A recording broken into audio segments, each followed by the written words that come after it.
बिस्मिल्लाहिर्रहमानिर्रहीम, अस्सलाम वालेकुम। मैं समी इब्राहिम हूँ और आप देख रहे हैं हमारा यूट्यूब और फेसबुक चैनल।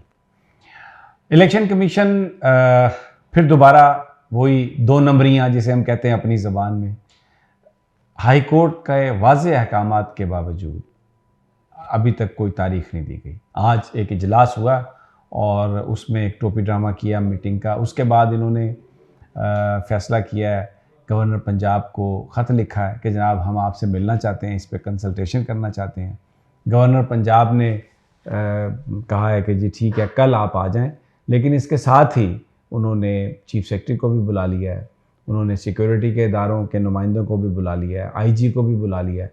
और कल अब गवर्नर पंजाब वहाँ पर बैठेंगे गवर्नर हाउस में इलेक्शन कमीशन के साथ, और दूसरे इदारे भी होंगे। और बज़ाहिर जो अभी तक वाइब्स आ रही हैं उसमें यही है कि ये सारे इदारे यही कहेंगे इलेक्शन कमीशन को कि जनाब अब इलेक्शन कराना पाकिस्तान में बहुत मुश्किल है और हम इलेक्शन नहीं करवा सकते। लेकिन ये बड़ी एक अजीब सी सूरत हाल होगी, क्योंकि इमरान खान दूसरी जानब, उन्होंने आज भी कंसल्टेशन हुई, तहिया कर लिया, लिस्टें बन गई है, जेल भरो तहरीक जो है उसके नज़दीक वो पहुँच रहे हैं।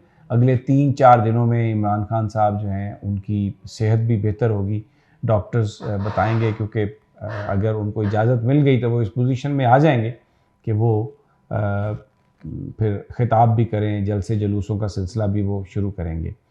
एक और चीज़ जो आज मैं अपने इस वीलॉग में आपको बताऊंगा, आज अज़ खुद समात थी नोटिस की केस की, अरशद शरीफ मर्डर केस।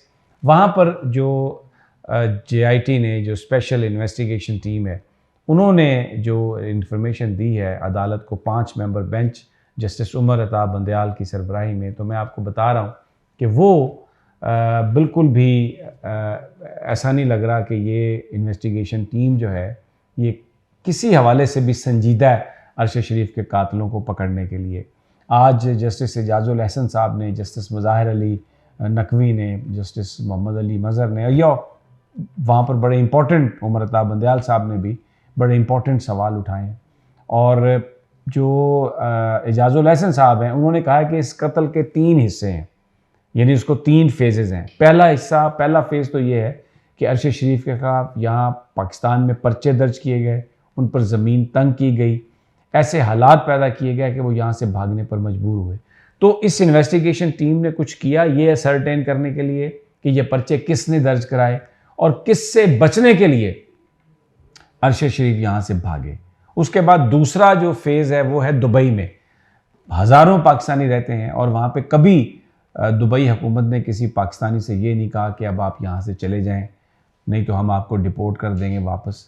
तो अरशद शरीफ को ये कहा गया, तो ये किसके कहने पर कहा गया, कौन इसके पीछे था, इसके मुहर्रिकात क्या थे, क्या आपने इस हवाले से इन्वेस्टिगेशन की है, तो उस हवाले से भी आएँ बाएँ शाएँ। और तीसरा उन्होंने कहा कि जो इसका फेज़ था इस पूरी कहानी का, वो था एग्जीक्यूशन, यानी जो भी प्लान था उन्होंने, या जो भी प्लानर थे, जो भी अरशद शरीफ के पीछे थे, उन्होंने कीनिया को चुना कि अरशद शरीफ को वहाँ पर एग्जीक्यूट किया जाए। तो इन तीनों में से पहली फ़ेज़, सेकंड फ़ेज़ जो पाकिस्तान के अंदर की फ़ेज़ है, आपने वो कहाँ पे, उसके हवाले से आपके पास क्या है। तो जो टीम के सरबराह थे अवैस साहब, उन्होंने कहा जी कि जनाब बस हमने उन लोगों से भी बात की, लेकिन कोई चीज़ सॉलिड नहीं थी। अब मैं आपको ये बताना चाह रहा हूँ कि कोई वकील जो है वो आके इस केस की पैरवी नहीं करने के लिए तैयार अरशद शरीफ के बिहाफ पर। उनकी वालदा को वकील नहीं मिल रहा। अब आप मुझे ये बताइए कि जहाँ पे वकील ना मिल रहा हो वहाँ पे इंसाफ क्या देगी अदालत।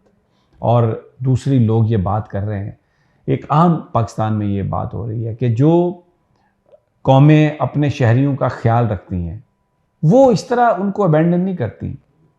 आपको पता है कि अमेरिका का एक सहाफ़ी डैनियल पर्ल, उनके साथ यहाँ पर पाकिस्तान में ज़्यादती हुई, उनको कत्ल कर दिया गया। तो उस पर कितना बड़ा स्टांस लिया अमेरिकी हुकूमत ने, वेरी राइटली उन्होंने प्रेशराइज़ किया और कहा कि आप इनके बंदों को पकड़ें।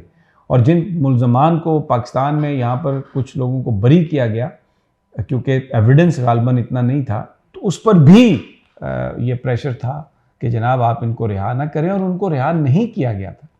तो इसी तरह लाहौर में वाक़या हुआ था, 2 पाकिस्तानी एक अमेरिकी शहरी ने मारे थे, लेकिन वो भी फिर कसास दियत में आके तो वो भी इस मुल्क से बाहर चले गए, उनको भी भेज दिया गया, हालांकि उनके पास डिप्लोमेटिक इम्यूनिटी नहीं थी। तो बात मैं ये कर रहा हूँ कि अमेरिका ने अपने शहरियों को अबेंडन नहीं किया और उन हर मुश्किल हालत में उनकी मदद की। पाकिस्तान अब ये आज अदालत में बताया जा रहा है फ़ॉरेन ऑफिस की तरफ से कि जी वो कीनिया के साथ हमारे बड़े अच्छे ताल्लुकात हैं और उनके हवाले से हम बिल्कुल ये देख रहे हैं। तो ये एक दोगलापन जो हमें नज़र आया आज, वो बड़ा मायूस कुन था।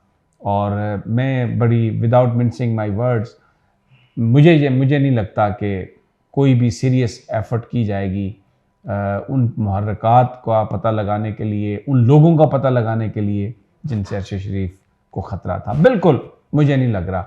मैं कोई अदलिया के हवाले से कोई बात नहीं करना चाहता, बड़े अच्छे जज हैं, फाजिल मेम्बरान हैं, लेकिन जो इस वक्त जिस तरीके से हुकूमत चला रही है, ये कुछ मुझे इसमें बनता हुआ कुछ होता हुआ नज़र नहीं आ रहा।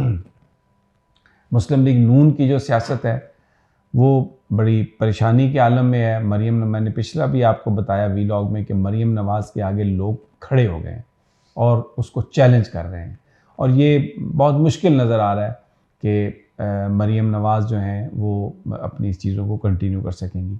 इमरान खान का आज का भी जो खिताब है जिसमें उन्होंने ये कहा कि जनरल बाजवा एक सुपर किंग हैं, ये सियासत भी जानते हैं, ये फॉरेन पॉलिसी एक्सपर्ट्स भी हैं, ये डिफेंस एनालिस्ट भी हैं, ये मईशत दान भी हैं, तो ये जो कुछ मैंने करने की कोशिश की इन्होंने उसको अनडू किया। और ये बात भी सही है जिसका वो जिक्र करते हैं। ये बहस अब पूरे पाकिस्तान में हो रही है कि इमरान खान साहब रूस से सस्ता तेल लेने के लिए वहाँ पर गए, उनके साथ ताल्लुकात बनाने के लिए, और जनरल बाजवा यहाँ से नेटो के हेडक्वार्टर चले गए ब्रसल्स। क्यों गए ब्रसल्स?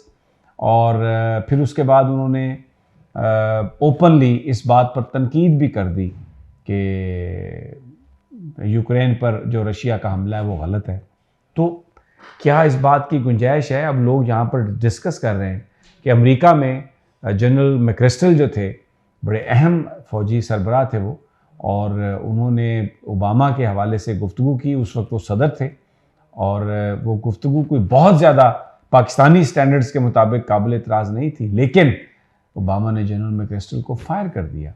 तो पाकिस्तान में अगर आर्मी चीफ जो है वो वज़ीर आज़म और इलेक्टेड हुकूमत की पॉलिसी के हवाले से अगर उसके कोई तहफ़्फ़ुज़ात भी हैं, तो बड़ा सवाल ये है कि कौन सा कानून इस बात की इजाज़त देता है कि वो पब्लिकली या किसी थिंक टैंक में जाके तो उस पॉलिसी की वो मुखालफत करें। अगर उन्होंने मुखालफत करनी भी है तो उसका फोरम है, नेशनल सिक्योरिटी काउंसिल है। उसके अलावा वो आपस में हुकूमत से मिल के तो वो ये बात कर सकते हैं, उनके सदर साहब के ऑफिस के ज़रिए ये बात कम्युनिकेट हो सकती है, सामने भी आपस में गुफ्तगू हो सकती है, और उसमें जो फैसला करने का इख्तियार है कि किस तरफ जाना है वो तो इलेक्टेड गवर्नमेंट को है। तो ये बहस अब पाकिस्तान में छिड़ गई है। और फिर जो मैंने पहले भी अर्ज़ किया कि जिस तरीके से सवात में मुराद सईद साहब के नॉमिनेशन पेपर जब फाइल हुए हैं महमूद खान कर उनके, और लोगों की एक इतनी बड़ी तादाद वहाँ पर जमा हुई है, तो इसका मतलब ये है कि इमरान के ख़िलाफ़ जो बयानिया है, जो अब गुफ्तगू की जा रही है कि जी शौकत तरीन के ख़िलाफ़ गिरफ़्तारी, उनके ख़िलाफ़ कार्रवाई की जाए, उन्होंने IMF के हवाले से बात की थी, तो लोग ये बात कर रहे हैं कि मोहतरमा बेनज़ीर भुट्टो ने तो अमेरिका को ख़त लिखा था कांग्रेस को कि जो F-16 तैयारे हैं और उसके जो स्पेयर पार्ट्स हैं वो आप पाकिस्तान को ना दें, क्योंकि इस तरह अगर वो आप नहीं देंगे तो पाकिस्तानी फ़ौज के होश ठिकाने में आ जाएंगे। और बल्कि उन्होंने ये कहा कि आप जो VP सिंह हैं उनको प्रेशराइज़ करें, उनसे कहें कि वो पाकिस्तान के साथ मामले को टेकअप करें।